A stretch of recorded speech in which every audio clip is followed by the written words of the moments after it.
I pledge allegiance to the flag of the United States of America and to the republic for which it stands, one nation, under God, indivisible, with liberty and justice for all. Please be seated. Let's move on to the next item on the agenda, which is 1.8, which is to consider, discuss, and take appropriate action to prohibit spending any American Rescue Plan Act funding without court approval. Mr. Harris. All right, I think this is one of the biggies on our agendas today, and I've got a lot of stuff written down that I want to read. And I'm going to start out with the wording that disturbs me and most of the people gathering here today the most. And I'll quote, specifically it says, to comply with all other applicable federal statutes, regulations, and executive orders, and recipient shall provide for such compliance by other parties in any agreements it enters into with other parties relating to this award. Now, if I had to vote today to keep this money or send it back, I'd vote to send it back. But there is not an immediate deadline. This wording has prompted a lot of maneuvering and litigation.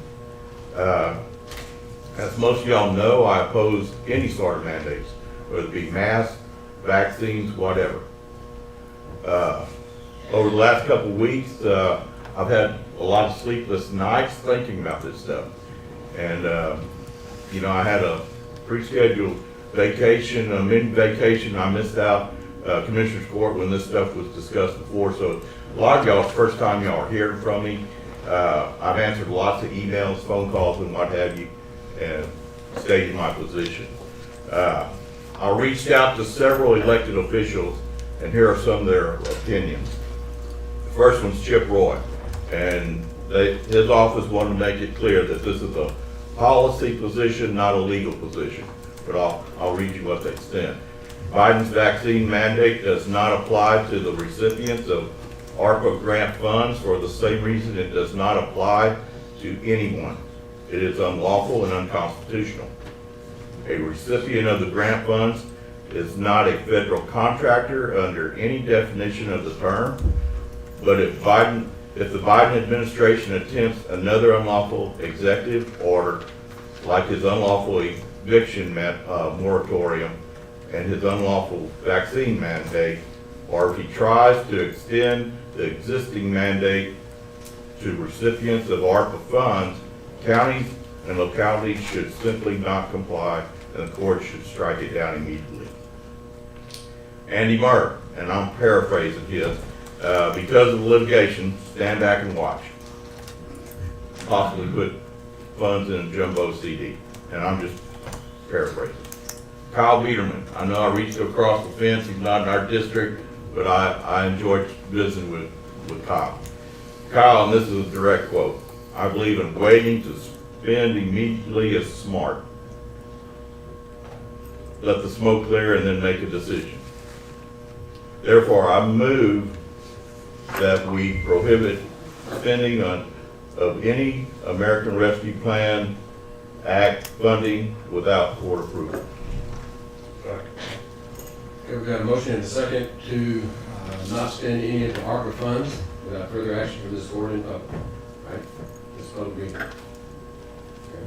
Okay. Just identify yourself. Yes, I'm Bruce Spitzlingle. I'm president of GrantWorks, a consulting firm that has been retained by the county to assist with the ARPA funding. Regarding the question in terms of, I believe that would be a situation if it's an eligible activity. You chose to spend local funds and then reimburse later once you feel comfortable that the reimbursement is going to be something that you can live with and is appropriate. That would be a fine expense and a reimbursement. While you're there, I know you had to do some stuff before the meeting started. With regard to the vaccine mandate, Is that something that is going to be applicable to county employees or any people that we give the money to? Well, I'll do the short answer right now, and then when we get to the item, there's going to be public comments and the like, I'll go into more detail, if that's okay with you, Judge. Sure it is. I just kind of wanted you to. Based on, our reading and based on opinions that we've seen, this county is not in any manner required to comply with the EO or any other EO in regards to the vaccines. And that's based on what? Well, can I get to that when we get into the questions? There's going to be 1,000 questions, I have a strong suspicion.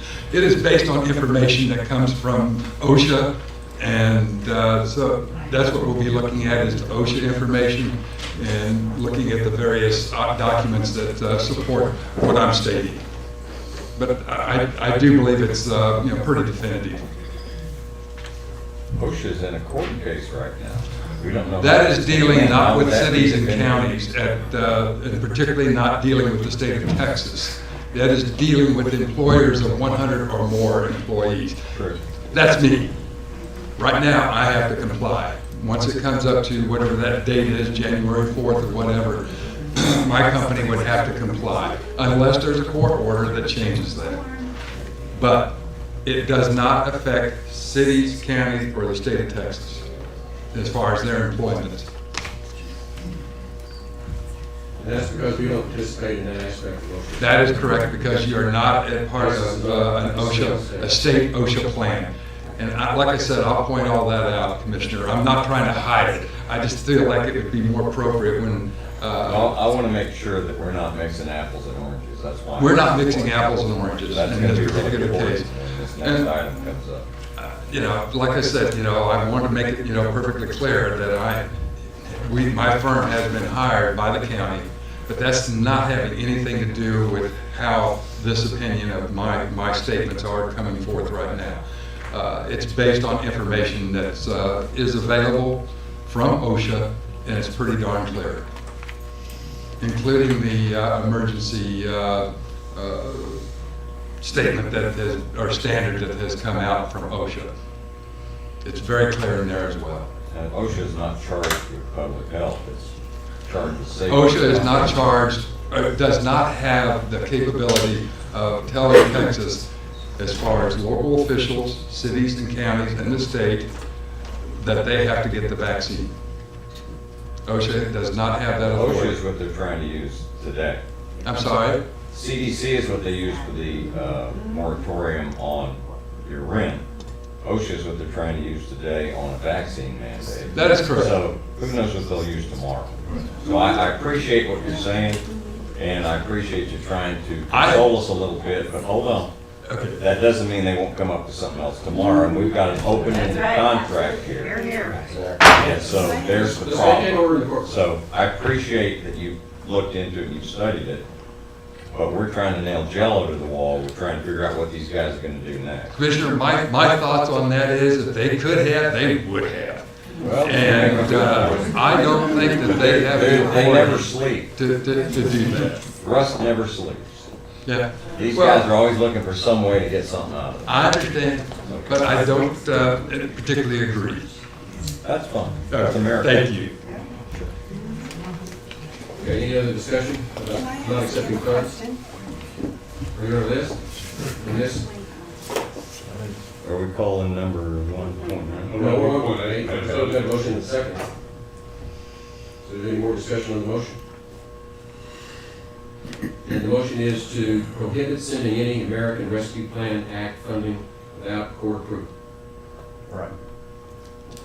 Any other discussion? Those in favor, raise your hand. Unanimous, 4-0. Item 1.9. Consider, discuss, and take appropriate action to determine if the American Rescue Plan Act funding should be sent back to the federal government. Commissioner Blue. Okay. Now, this is not a grant, it's funding, which is different. So if we apply the grant rules to this, it's not the same thing. What we have currently is an untrustworthy administration that is proven to be untrustworthy with no vax mandate. Now there's a vax mandate. And I could go down a long list. including, we're gonna get all the Americans out of Afghanistan, which we didn't do, and I could go on.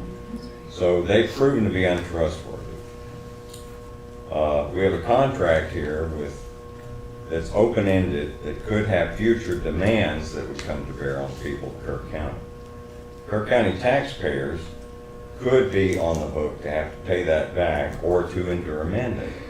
So on the one hand, there is one place we can use this money that isn't necessarily related to the virus, and that would be in infrastructure. You use that, use it correctly, everything's fine, except that you could have a future executive order, and that's another problem. And again, as I said a moment ago, I don't trust the administration, and so far they've lied to us numerous times and used the virus to get what they want. So people say that won't happen. There's no danger of that. What is your source for that? What is the source for assuring me that won't happen? And how can we know for certain it won't happen? Will you sign up to pay for the clawback out of your bank account? If they want that money back, the taxpayers, the people that I represent, would be on the hook for this. Now, we're told that won't happen, can't happen. There's been a lot of stuff happening in the last 24 months that I would have never thought would happen in America. Peterson Regional Medical Center subjected their employees coming up soon to the vaccine mandate. Why? Because they get federal money. And so they're going to keep that money. It's a mandate for the employees based on money that comes from the federal government. And that extends to the vendors. So that would be the same as if we issue grant money to somebody, some nonprofit here in the state. I'm just saying, we've gone through a lot. There's no assurances in this, and you have an open-ended contract. I'd like to see a show of hands how many people would sign a contract that they're going to fill out the rest of it tomorrow. Got any takers on that? Because that's the way this federal government is operating right now. And when you've got this kind of distrustful behavior at the federal level, I don't want to enter into a contract with them. I just don't trust them. It's that simple. So that's all I have to say about it as an introduction. Any other discussion? I have a bit of a comment, and I agree with some of what Commissioner Blue says, but not the entirety of it. First thing, this county enters into a lot of contracts with the federal government, probably in the hundreds. And every one of those contracts has provisions that, things about, who we have to put the bids out to, how we have to, protect minority businesses, women-owned businesses. There's lots and lots of things that are mandated when we accept state and federal funds. Most of the state funds that we get are federal pass-throughs. So we're doing this a lot. The difference in this one is the executive order language. That is different this time. That is not in our normal ones. And that's what's subject to a lot of litigation right now. I hope and I think that what Representative Grantworth said is probably accurate, that most of that's going to be fair and comfortable. It is accurate today. Maybe. But I'll let you speak, sir. But I think that we need to be aware of that, and like the closing down, see what the courts do. The funding that I have, or the items that I have recommended from the very beginning are items, and the big one is communication upgrades to the sheriff's department, that these taxpayers in this county have to do. We don't really have an option on that. The city's probably going to go down that road to upgrading it, and we need to be able to communicate, or the sheriff's department needs to be able to communicate with the Kerr Police Department, the fire department, Kerr Fire Department, and our local counties. Right now, we cannot do that. So our option would be to use this funding for that if we get comfortable with the use of it, or issue a CO to do it. Either way, we have to do it. And, at the moment, I'm not gonna, if it goes the way I think it probably will, from the standpoint of executive orders and that litigation that's currently pending, I would be supportive of using the funding for that. And then if it does get a recall back or something happens, issue a CO and pay it back. I don't see a downside in that, because we have to spend the money. We just don't have an option on that. And we do not have that kind of money in our annual budget, and we're not gonna have it. I'm not in favor of going out to a whole lot of different nonprofits we don't control, giving them money, and not, for a lot of fluff items. But there are some things that we have to do in the next year to 2 years. And if this funding can be used for that, great. And if something does happen that we can't project into the future, we can at that point issue a CO and pay off that, the ARP funds. And we're going to come up in a no worse situation by doing it that way. So this is kind of the way I look at it, but I think that right now we just slow down and let the courts kind of go through some of the executive action. I agree with what Harley says, and I agree, the key word that you said, and everything you said, is if we feel comfortable with it. And that was my thinking in the previous agenda item. I agree with him, but let's let the smoke clear, using Representative Biederman's words. Let's sit back and watch, let the smoke clear. No harm, no foul. Because we've always sit back. Whether it be next month, 6 months, 8 months, whatever, it's sitting there. It's sitting there. We haven't spent a penny of it. Not going to spend a penny of it until it comes through here. And everybody would see it totally transparent. Well, that's what we decided the day we were upstairs to hang on to and see how the court cases go. But the thing you just brought up, Commissioner Letts, about the funding that we get through here, grants, and this was just money sent to us. This is funding, they call this, not a grant. So I don't know, I don't want us mixing apples and oranges. We're still subject to that obligation. My point is that we're subject to enforcing some federal regulations under the grants that we accept annually. We got some people who want to speak, though. Yeah. I'm going to make a couple comments. I think the first thing we need to look at are these deadlines. The deadline to obligate any of this money is 37 months from now. That's over 3 years.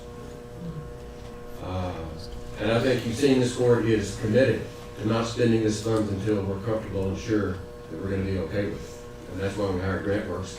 And he's nodding his head at me because we have to understand we're not doing anything that's going to put anybody at risk here. That's not something we want to do. But we do have some time to make up our mind of that if we're going to do it. And it's 37 months before we just obligate the money. You got another 24 months before you have to spend it. If you don't obligate it, you got to send it back. If you don't spend it, you got to send it back. So we're looking at 5 years. This is a 5-year window. What's the hurry? Let's wait and see how these things work out. We have a case out of the Fifth Circuit that has the injunction in place on the vaccine mandate. That's one of the United States Supreme Court. I'm comfortable with the opinion out of the Fifth Circuit. I've been a practicing lawyer for many years, and I'm telling you, that is a good conservative circuit, and we have, I think, a good opinion to take up to the United States Supreme Court. And I'm frankly more comfortable with the United States Supreme Court now than I was several years ago. So I feel like we've got some time here. I read an article in the New York Times, all papers in the New York Times last week. You know how that kind of goes in one ear and out the other sometimes. But I was listening to the New York Times editorial op-ed. I find that this midterm election in 22, next November, is going to be maybe the biggest in the history of the country. That normally in a midterm election, the party that is not in power gains anywhere from 10 to 20 seats. That's normal. That's what we see. That's the national average.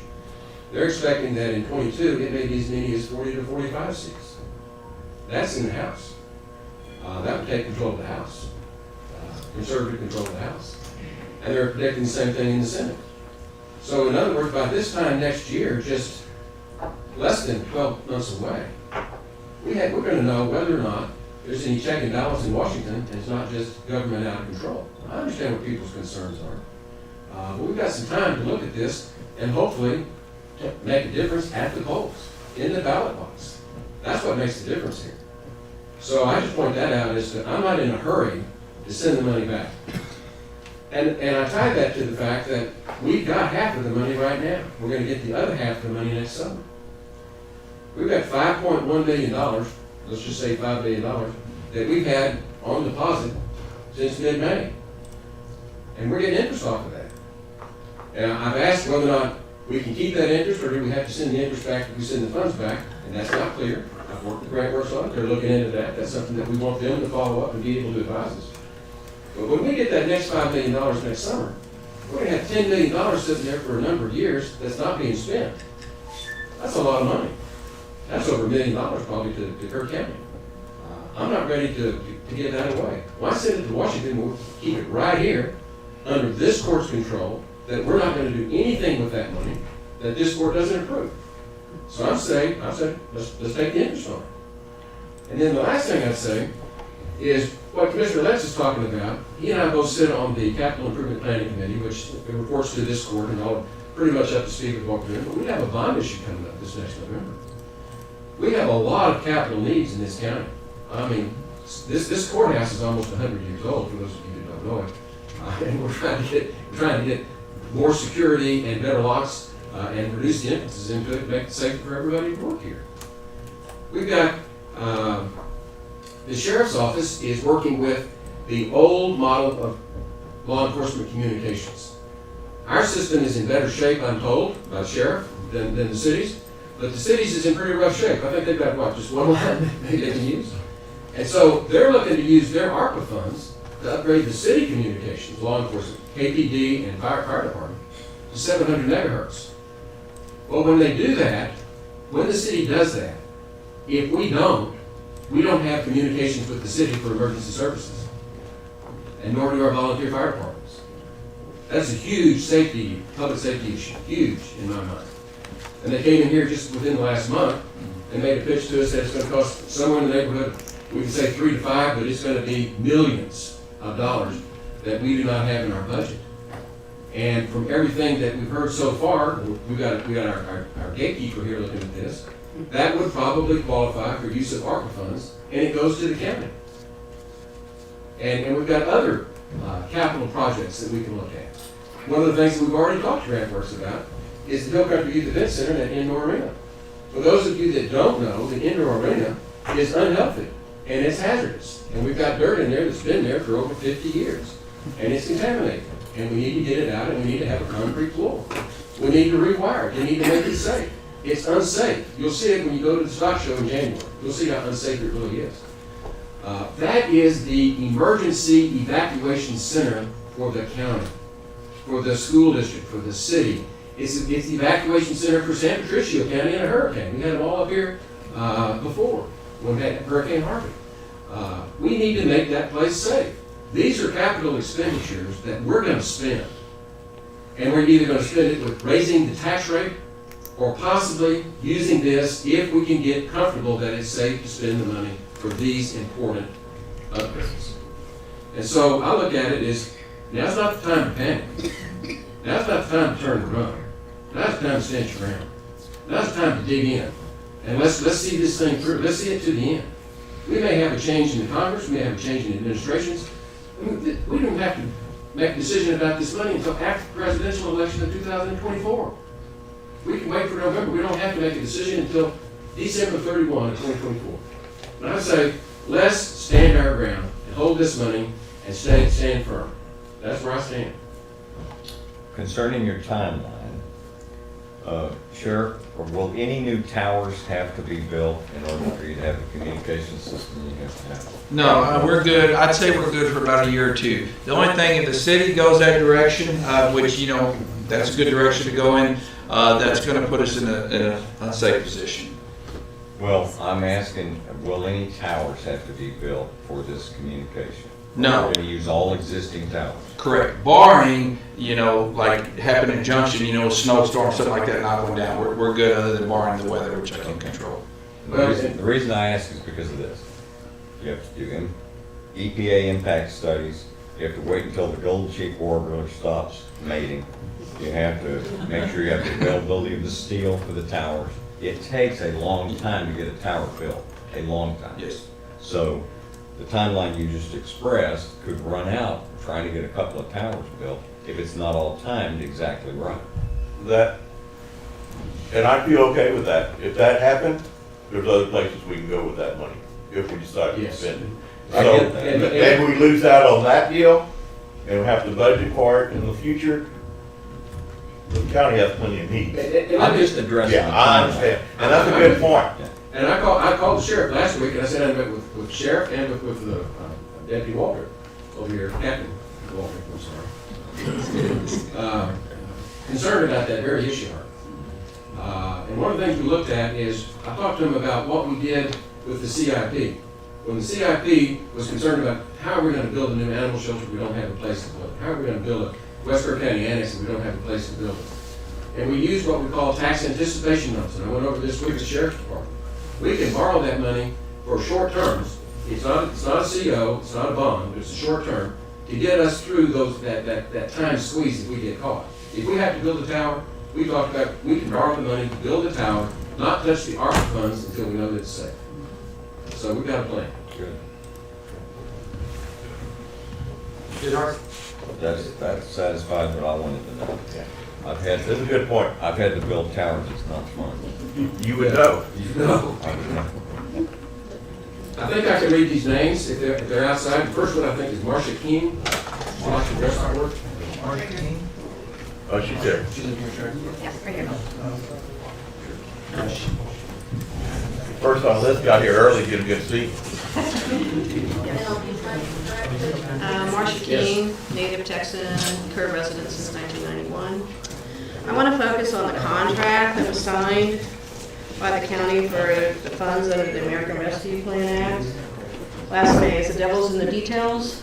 These contracts have never-ending rules, regulations, and obligations that fall on the backs of every legal resident in Kerr County that will affect and indenture all future generations. Most glaring is the compliance with applicable laws.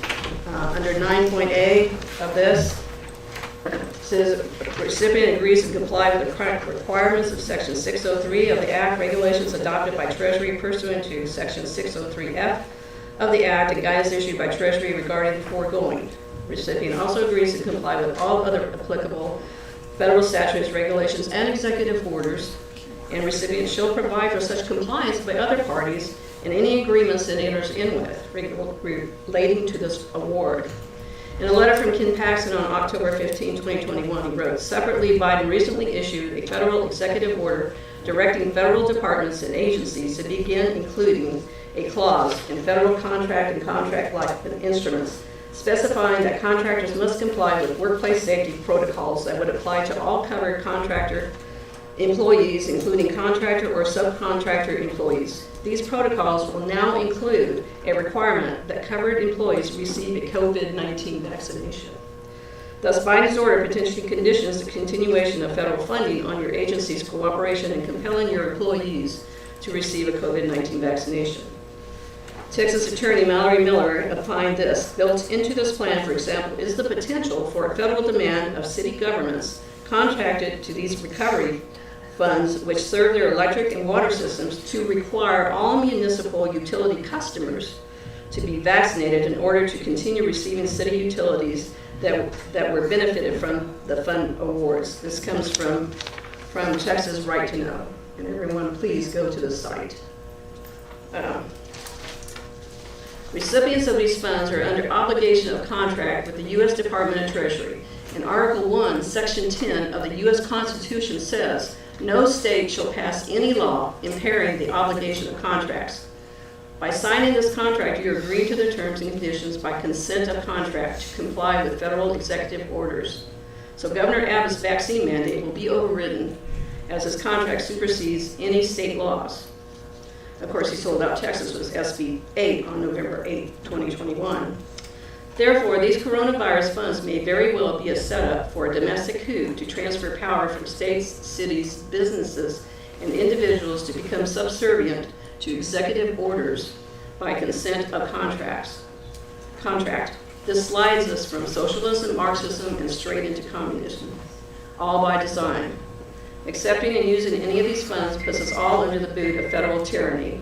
The deliberate stealing of our sovereignty and freedoms and those of our future generations puts us all in debt to the federal government by this consent obligation contract is not worth the bribe the federal government is offering. Please send it back now, not later, but now.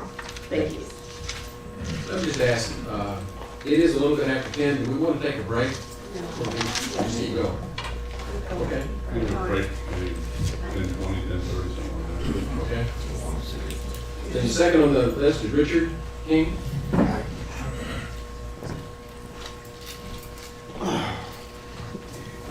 Well, thank you for having us. I would like to ask, and I know you're not supposed to respond, but maybe we can set something up.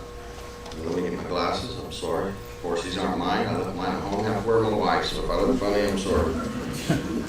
I would like to ask for a public forum on the American Rescue Plan Act, ARPA, to be held sometime, like we did at the Ag Barn one time, after 5 p.m., to be fair to those in the workplace, at a facility that accommodates many people that have great concerns about this funding. I am not an attorney, but I do have common sense. These so-called funds have so many strings in the 35.9 compliance applicable laws, especially in regards to federal statutes, regulations, and executive orders, that it makes this very dangerous for Kerr County. It also allows the loss of sovereignty and liberties of all legal residents of our country. I cannot trust that everyone who receives these funds will understand, follow, and comply with these rules and laws that are attached to this. It only takes one, only one, and possibly many to be non-compliant and thereby screw the entire county. Excuse my language, but it's true. With the broad language on executive orders from the federal government, should a deviation occur, who pays it back? All of us. Okay? And anyway, we are talking about $10.1 million. We're not talking about $1 million. We're talking about 10.1.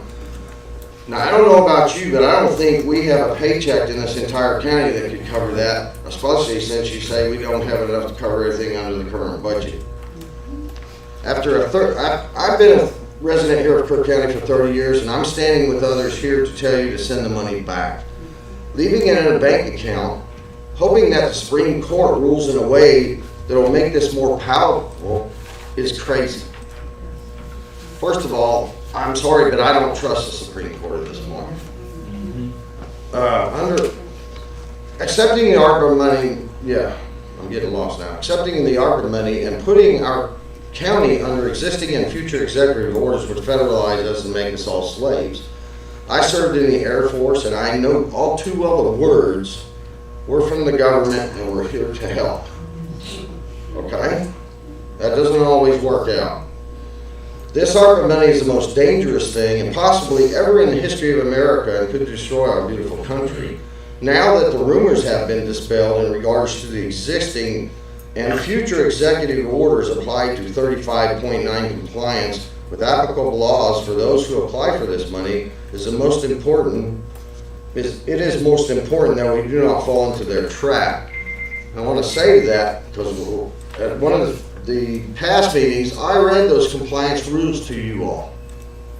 It doesn't say maybe or if. And I know the government well, I've worked for them. And I'm telling you right now, if it says you will, you will. So anyway, I would like to say that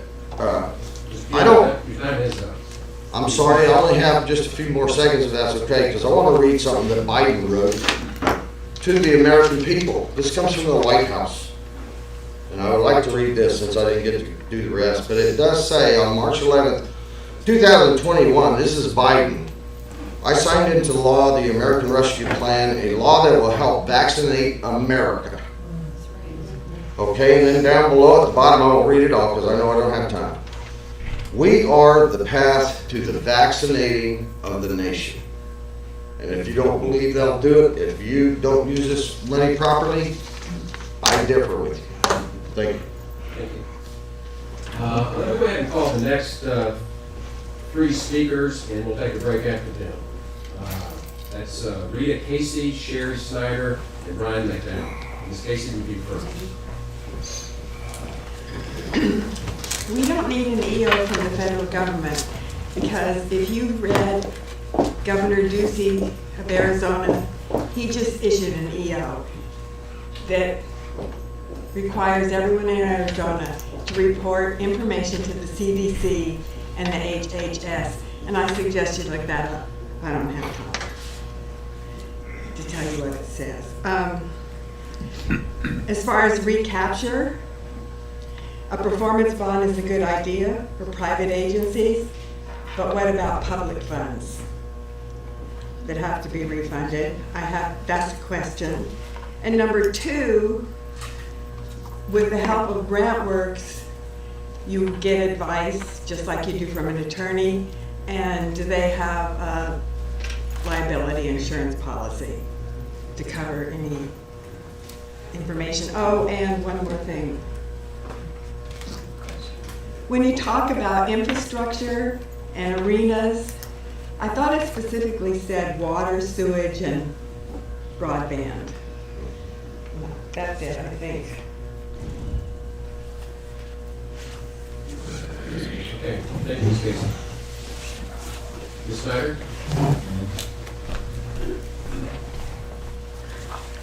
I am a woman who is called Sherry Snyder. I reside at 196 Getaway Falls Trail, and I want to thank you for being our public servants. You were elected to serve the people.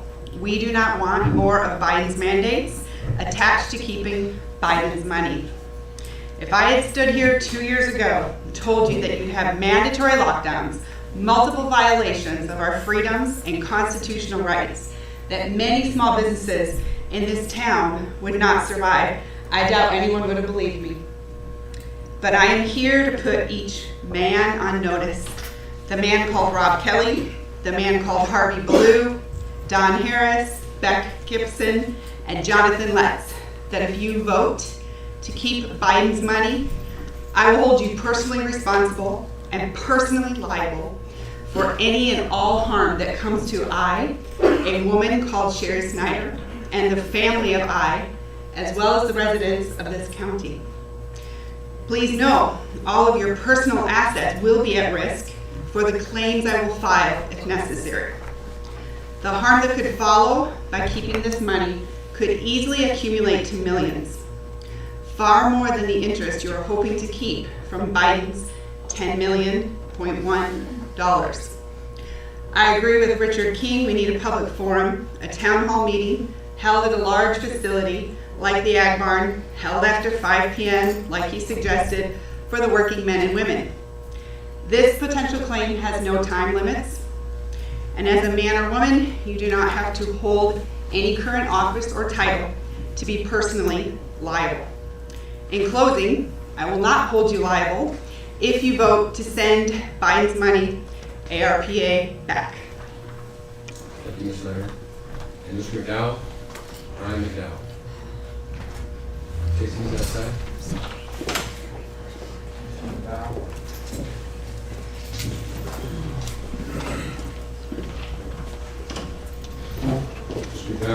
Yes, good morning. My name is Brian McDowell. I live here in Kerrville, and I have property in all 4 precincts of this county, but I just voted in number 3. Anyway, I'd like to say that putting our hands or whatever, this money in our hands and not spending it or just hanging on to it to see what happens is not a good idea. I think that we shouldn't take it from the very beginning. I think the temptation would be too great for politicians and for this county, because it's just too easy. And I don't believe we should take the money. We should not have it. I don't trust our federal government. I don't think that they're truthful with us. And in these days and these times or whatever, we can't afford to make a mistake with this. And so do not take the money. That's all I have to say. Thank you. Let's take a 5-minute recess and come back.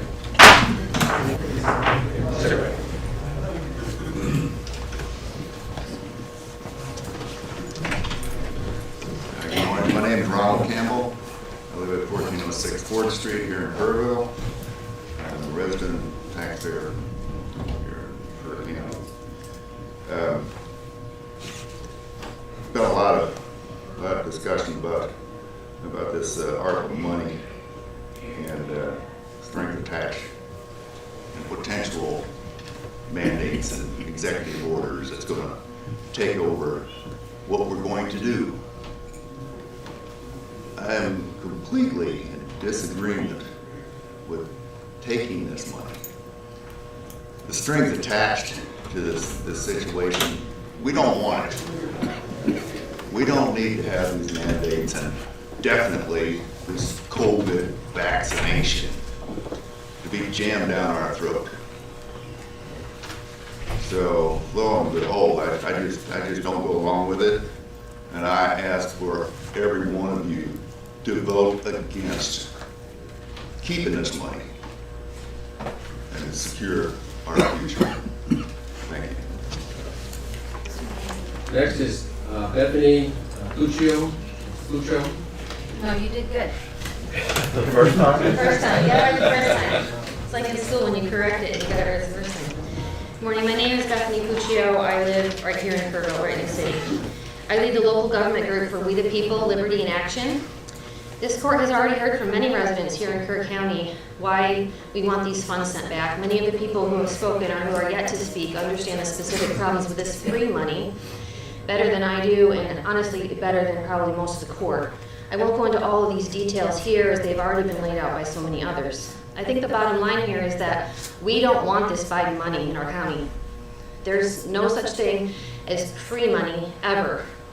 There are always strings attached. And the notion that we would keep the money in a separate account is not acceptable. We want you to send it back. The Biden regime has proven to be tyrannical and anti-American. There is no part of this administration that has the good of America or Americans at heart. We want no part in anything coming down from the federal government.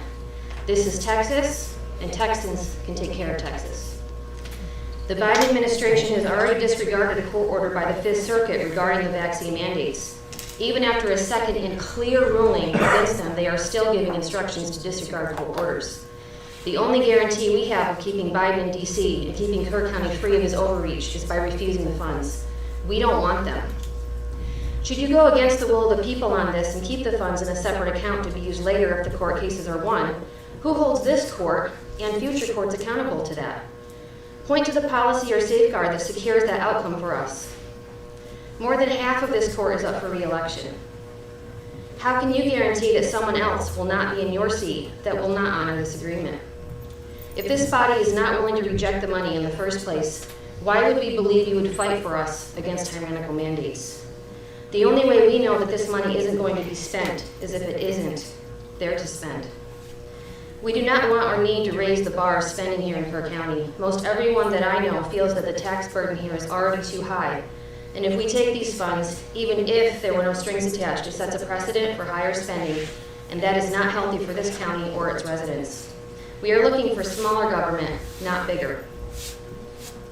As some of you come up for re-election, it seems that it would be prudent to really think through your stance on this. You are in a conservative county with conservative values. We are looking for leaders who defend our freedom and our sovereignty. As Texans, we are independent and want to safeguard our sovereignty as a state and as a county within that state. The question is whether or not this court shares those same conservative values. I think this issue will speak to that in a big way. We don't trust the government. We don't want their money. We want it sent back. Thank you. Next speaker is Ruth Grimman. Good morning, I'm Ruth Crimmin. I live at 247 Huntley in Hunt. We've been here since 2003.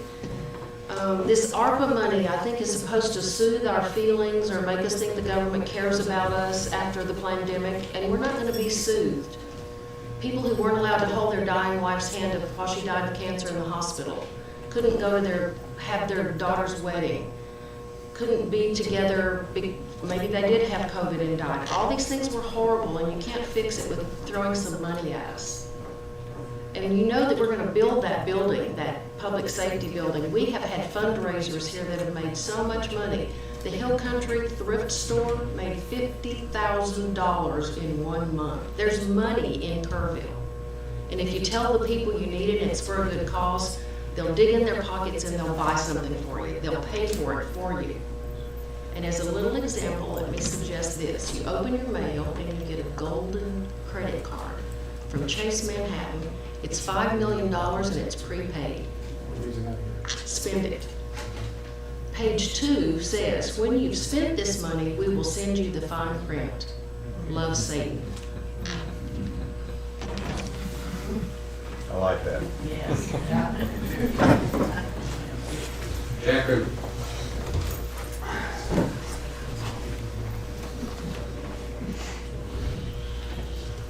I'm Jack Crimmin, I live in Hunt. Matter of fact, I live with Ruth at 247.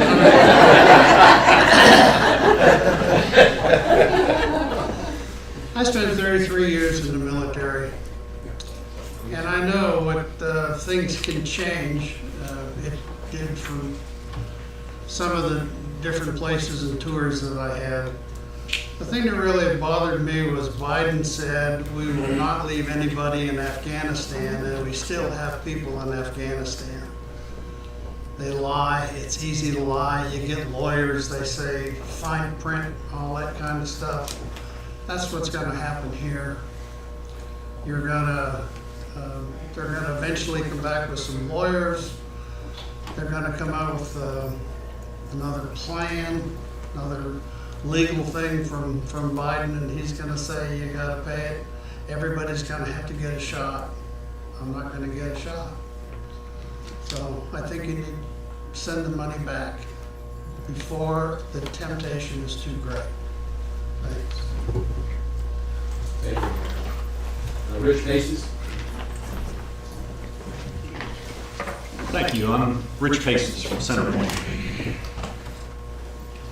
We've had some very articulate, gifted speakers here, and they've gone into some legal issues as to why we shouldn't take these funds, and even kind of couched a veil that you may have some personal liability if you spend this money and take these funds. I'm just going to share with you pearls of wisdom from my father. I learned a long time ago, and he told me, and probably you've heard this too from your fathers, I hope, if it sounds too good to be true, it is. This is federal overreach at its worst. You know, look what's happened with all the other money that they've paid out to people. So we've got unemployment. Who wants to go to work when you're getting a free ride?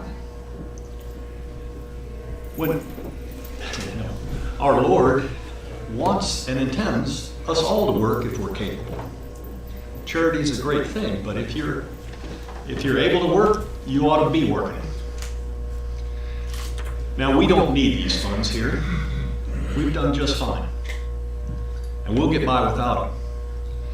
But you spend this money, you're signing a contract with the devil, and the devil's in the White House. I don't trust our current administration.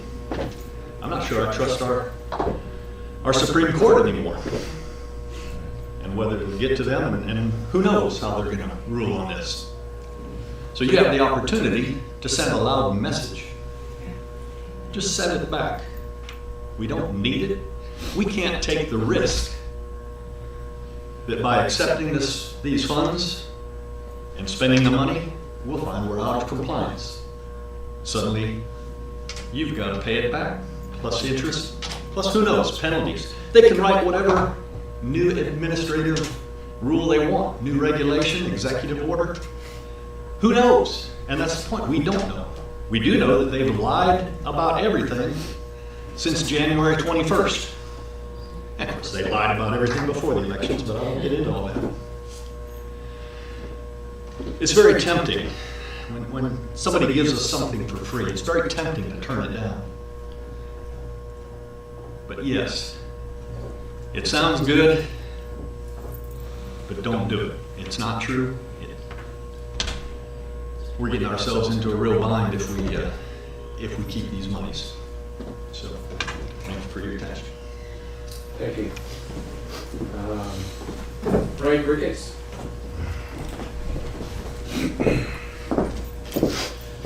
Thank you for taking the time to listen to us. I just want to reiterate some of what we've already heard here. And first of all, this contract is open-ended, as Harley stated. I mean, they can change it at any time. And it clearly states in there that you do have to abide by all of their executive orders and rules. And what gets me is, you talk about spending this money on Kerr County infrastructure that's needed. This money wouldn't even exist if it hadn't been for the great scamdemic. They created the problems that created the need, the shortage of tax funds and money.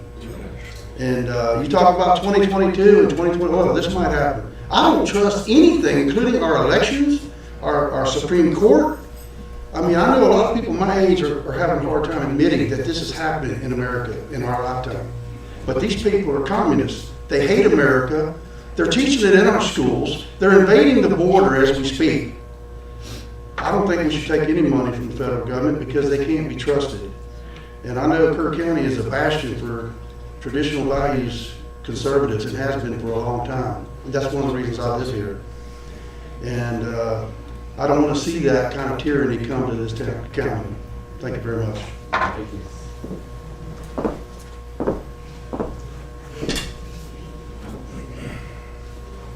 Anka, how do you pronounce your last name? Thank you. We need to call any more down. Okay, let's go ahead and call some others down. Well, just go ahead this way. Maria Hammerline, Alicia Bell, Barbara Dool, Julie, I can't read her last name, Michael Piper, Kathleen Ocker, Robert Barron, Laurie Adams, Todd Kinsley. They're all right here, Judge. They're here. So the next one is Anka Lackman. Thank you guys for taking the time and listen to all of us. Some of you know me personally, some of them know that I'm actually from Germany. So I do watch also what's going on over there closely with all the mandates and all that. And I see this coming to America. Because if we take that money and allow the federal government to take over what we are doing here in our county, I think we are probably pretty close to what's going on over there. What, in my opinion, is unconstitutional. That's why I live here, because I love America, and we do have rights here. We would lose all those rights. What I would like to ask each single one of you, read that contract. Read the terms and conditions. If this would be a contract that you sign personally for your family, would you agree to a contract that, first of all, puts any mandates on you, any regulations on you? And to me, the biggest point about those rules and regulations, and especially the terms and conditions of that contract, is that they can change those terms and conditions at any time.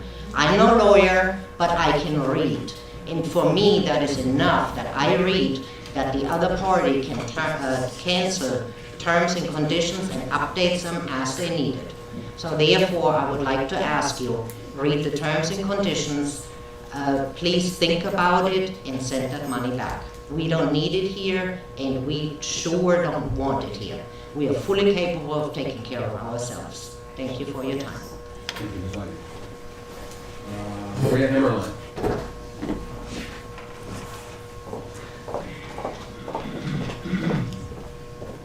Good morning. My name is Maria Hammerline, and I'm a Kerr County resident.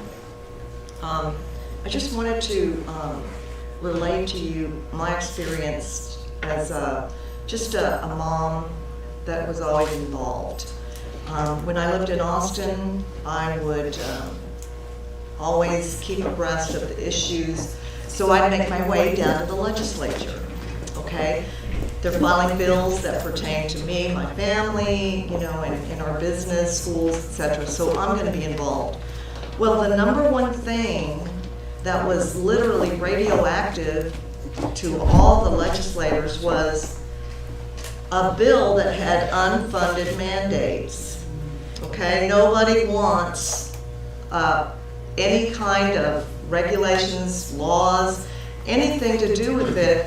If a bill has an unfunded mandate, they won't even allow that to get a hearing.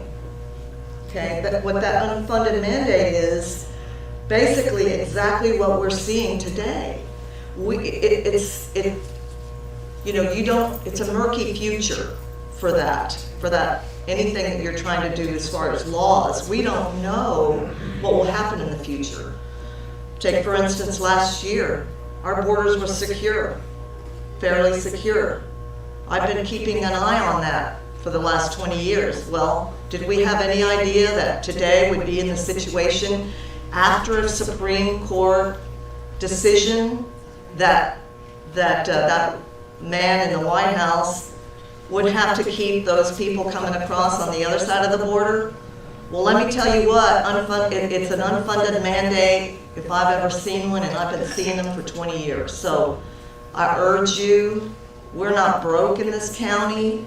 If we have a problem with something that needs funding, let's get a bond election going. You know, let us vote, but don't make a decision on our behalf that's going to tie us and our children and our grandchildren to an unknown future.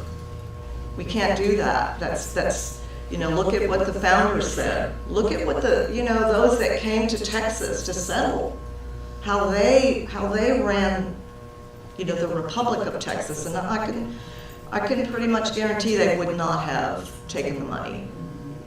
So anyway, I thank you for your time, and I hope that you will consider that. Thank you. Alicia Bell.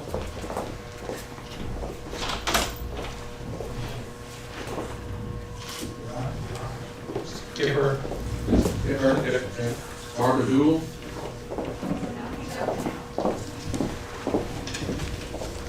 My name is Barbara Dool. I live in Kerr County. And commissioners and judge, thank you for having us have the time to talk about this morning again. I'm glad it came up on the agenda again. I have to agree with all the speakers that we've heard so far as the contract and all the terms and what it obligates us to. I think it's a very dangerous proposition. But I also want to bring up another point. The idea of whether we keep it and just, you know, I think you're all in agreement that you do not want to abide by executive orders that are onerous to the county. But in keeping the money, you are opening yourselves to changes that could happen, even right here on the commission, you know, on the county commissioners. Who knows who's going to be sitting in those seats 3 years from now? And we are, as long as that money sits here, we're depending on 5 people to do the right thing. And those might not be this 5 people. It could be a different 5 people. And furthermore, the idea that, well, we can just sit on this money and maybe the laws will change and we can keep it and we don't have to abide by that. Well, that money is still taxpayer money. Whether it comes from the federal government, the county government, the city government, it's taxpayer money. It's not free. It's not a gift. We paid for it. So sitting on it, thinking, oh, well, we get to keep free money. That's some taxpayers' money here in the United States, and some of it is from here in Kerr County. Send it back. We don't need it. We don't need it with strings attached. I agree with what Maria said. Appeal to the taxpayers here in Kerr County if there are real needs that need to be met. We can take care of ourselves. And playing with this money and leaving it sitting there is just open to temptation. And you're betting that you're going to be there on that council or that somebody else is going to be there who's going to make as good a decision as you would. Not necessarily so. Get rid of the money now. Just get rid of it. Thank you. And I apologize, but it's Julie. I'm having a hard time reading the last name. Adams. Julie Adams, okay. See if Julie Adams is involved. Julie Adams? Julie Adams?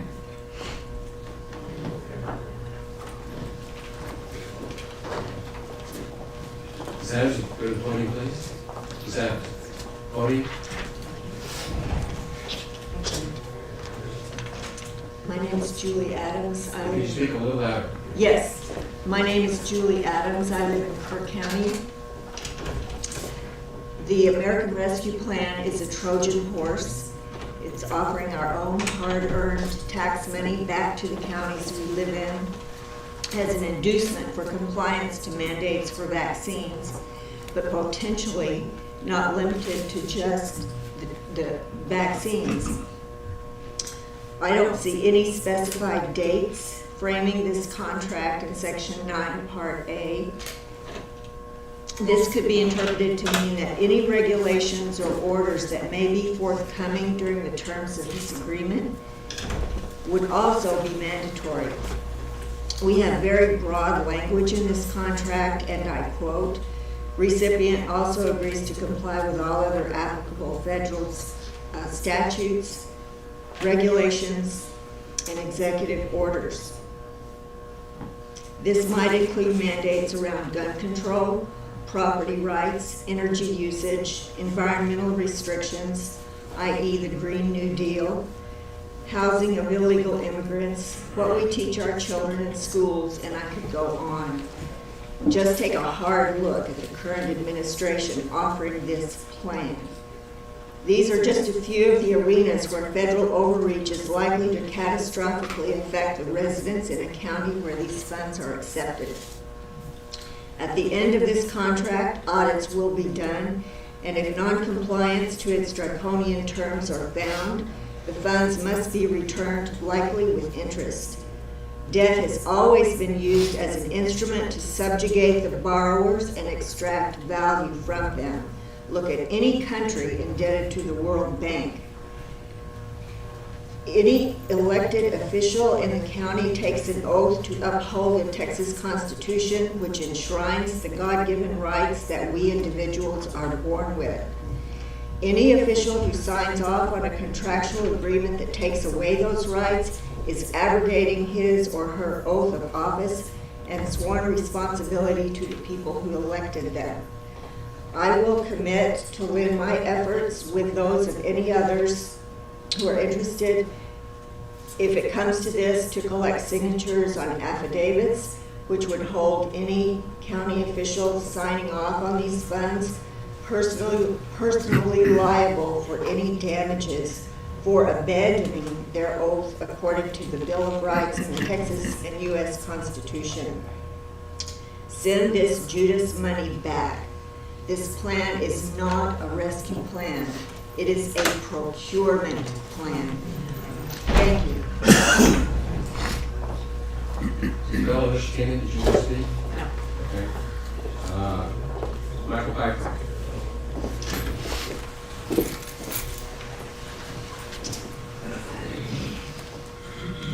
Hello again, Commissioners, Judge. Thank you for hearing me today. Everybody that's spoken today has talked about the contract and how it could turn into something really bad for the citizens of Kerr County. I'm not going to drive that point in the ground anymore. I think y'all got the point on that. But I'm here to tell you that myself personally, will not be mandated by anybody out of Washington. I'm a Texan. I want you all to make the right decisions here. That's why we put you here. If something comes down from Washington, guys, man, you live in the county too. These people know where you live. Man, look what happened to Stalin. It's not a threat, Sheriff. That's not a threat. That's a warning. That's a warning. Because we are Texans. We fought a revolution to get away from an oppressive government. And we will not have it. We will not have it. Reagan said there's nothing more true to eternal life than a government program. Thomas Jefferson said, if you can save the government from stealing the man's labor, you will have liberty.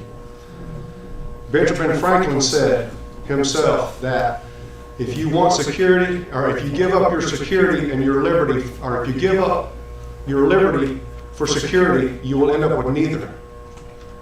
That's the way it is. I've been in this county all my life. I love this county. We got your back, Sheriff. If the Sheriff's Department needs anything, these citizens are going to step up. I guarantee you, we got your back, Sheriff. Been doing an excellent job for us in this county.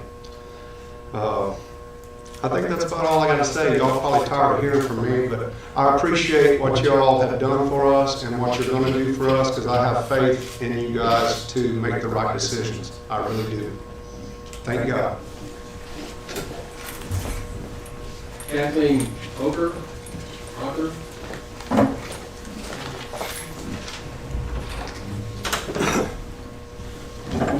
Good morning. My name is Kathleen Oker, and I'm a resident of Kerr County. I thank you, gentlemen, for the opportunity to address ARPA funds today.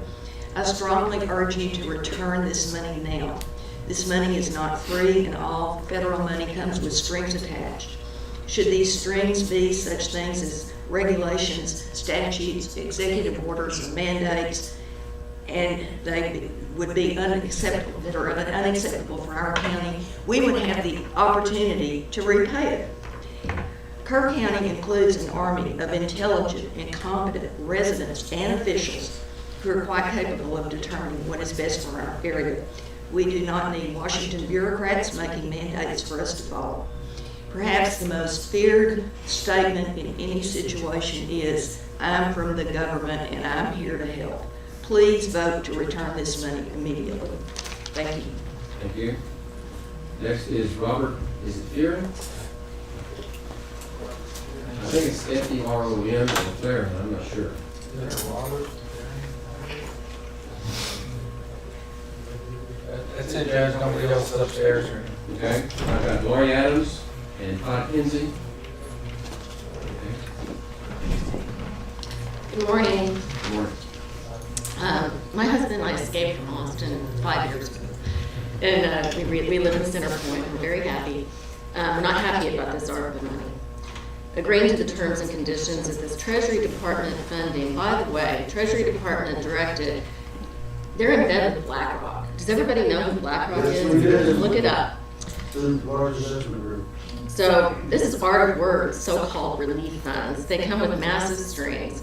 We're all concerned about this outrageous executive order mandating private business to require everyone to be vaccinated. Never mind that many businesses are doing it anyway, regardless of what courts are saying. But what happens when the feds or the president emperor decides that we have to abide by every edict, perhaps tied to sanctuary for illegals, any regulation pertaining to gun ownership, and the Second Amendment, or maybe local lockdowns to our economy because of so-called climate control issues? Audits will take place in 4 to 5 years, and non-compliance will mean penalties, including returning money that has already been spent. I don't have time to go into it, but look up Confessions of an Economic Hitman, because that's a playbook for what we're seeing here. Also, if you would, please look up Mike Adams' article about this. The headline is COVID relief funds distributed to cities and states require full compliance with Biden vaccine mandates. Counties can use money to bankrupt and replace local businesses. I've been trying to share that on social media and they won't let me. Know that small business and nonprofits will be lured into applying for all this money. Food pantries and others and every person associated with them will be forced to comply with all of this. And what else in the future? Look up 30 by 30, or as they're now rebranding it, America the Beautiful, I think. And then think hard about your property rights. Why don't you ask some of the other communities who plan to refuse this funding, apparently on principle? I'm not sure, but I think Brady, Spring Branch, and Mason might be a start. The terms and conditions of this funding are not standard, contrary to what some would have you believe.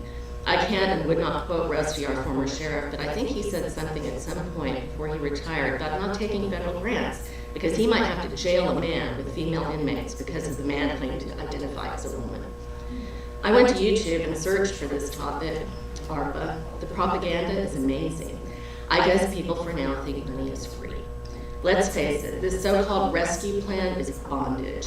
I've heard it called a poison apple and a Trojan horse. That is accurate. But I always think about what my dad, who passed in 2010, when served his country, said.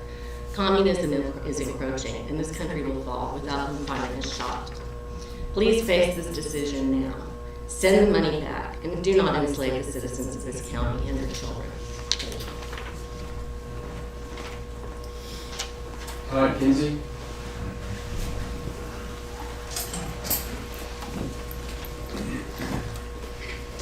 Todd Kinsey, I live here in Kerrville. Thanks for everyone that spoke. Probably should have ended on that last one because very, very well articulated. I'm just going to mumble up here. I moved my family here from Colorado 2.5 years ago and was thankful to get to Texas before this nonsense all started.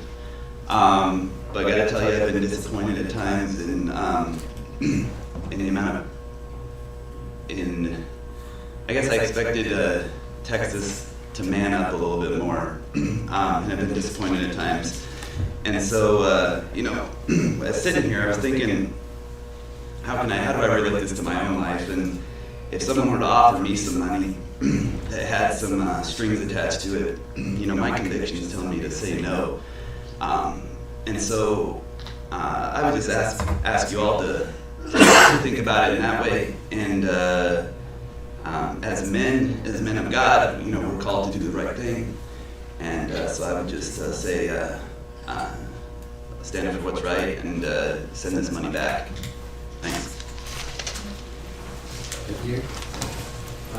The only other person that's signed up on the list so far is for item 1.15. Is there anyone else on item 1.9?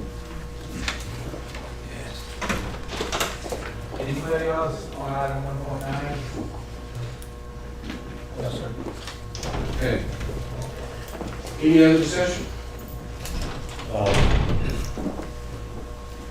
As everybody's pointed out, this is open-ended, and what I think we're failing to consider is that we're judging matters by today's circumstances.